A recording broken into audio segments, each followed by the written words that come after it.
جب گنبد خضرا پہ وہ پہلی نظر گئی،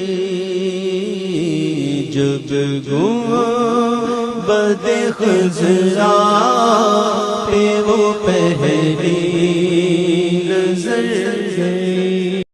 اگلے عشرہ میں شب قدر آ رہی ہے، جو 21، 23، 25، 27، 29 میں سے ایک رات ہوتی۔ ہمارے پاکستان میں صرف 27 کو لوگ جاگ رہے ہوتے ہیں۔ میرے نبی کا فرمان ہے شب قدر 5 راتوں میں گھومتی ہے، تو آپ 5 راتیں جاگ لو، آپ کو شب قدر مل گئی۔ اِنَّا أَنزَلْنَاهُ فِي لَيْلَةِ الْقَدْرِ وَمَا أَدْرَاكَ مَا لَيْلَةُ الْقَدْرِ لَيْلَةُ الْقَدْرِ خَيْرٌ مِّنْ أَلْفِ شَهْرٍ۔ چلیں ہم آپ کو ایک رات دیتے ہیں، آپ کی امت کے مرد عورت جاگ لیں، 80 سال سے زیادہ اجر لکھ دیا جائے گا۔ یہ 5 راتیں ضرور جاگ لیں، چھوٹی چھوٹی راتیں ہیں۔ تراویح سے فارغ ہوں تو 3-4 گھنٹے کی رات باقی رہ جاتی ہے، کچھ نفل پڑھ لو، کچھ قرآن پڑھ لو، کچھ دعا مانگ لو، کچھ ذکر کر لو، اور لوگوں کو معاف کر دو۔ معاف کرنا بھی بہت بڑا عمل ہے، ورنہ عمل رک جائے گا۔ دل میں بغض ہو تو اٹک جائے گا معاملہ۔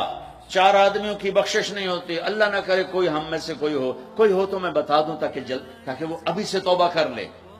مدمن خمرن، شراب پینے والا، اس کی معافی نہیں ہوتی شب قدر میں۔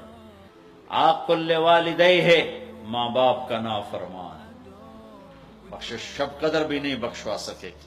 تیسرا، رشتہ داروں سے لڑنے والا، رشتوں میں لڑائی ڈالنے والا پینڈنگ ہو جائے گا، نہیں معاف ہوگا کہ تو میرے بندوں کو معاف نہیں کرتا، مجھ سے معافی مانگتا۔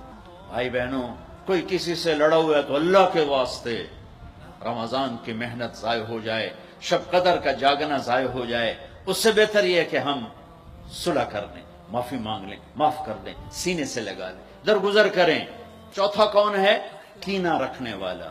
کینہ کیا ہے؟ کہ میں ان کو نقصان پہنچانا چاہتا ہوں۔ اب اس کو کہتے ہیں کینہ۔